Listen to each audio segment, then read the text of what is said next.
तर त्याच्या परिवाराला धान्य मिळणार नाही, त्याच्या कुटुंबाला धान्य मिळणार नाही, त्या गावात धान्य मिळणार नाही. त्यामुळे ते किडे मोकडे मेले तर मरू द्या ना. भगवंत म्हणाले मी तुला हेच सांगतोय. पुन्हा भगवंत म्हणाले तुला कधी खरूच झाली होती का रे? तर तो म्हणाला हो. मग ते वैद्याकडून घेऊन कधी तू लेप वगैरे लावला का त्या खर्चूला? तर तो म्हणाला हो. अरे मग त्या खर्चूची किड्याची हत्या झाली ना.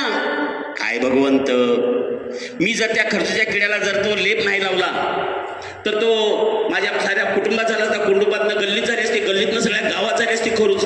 तो एक किडा मेला तर मरू द्या ना. भगवंत म्हणाले हेच मी तुला सांगतोय.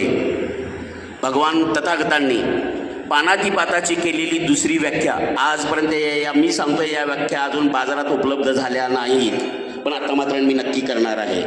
दुसरी व्याख्या जरा नीट आहे का पानातिपाताची? एकूण 10 व्याख्या आहेत. जनकल्याणाच्या हितासाठी असेल.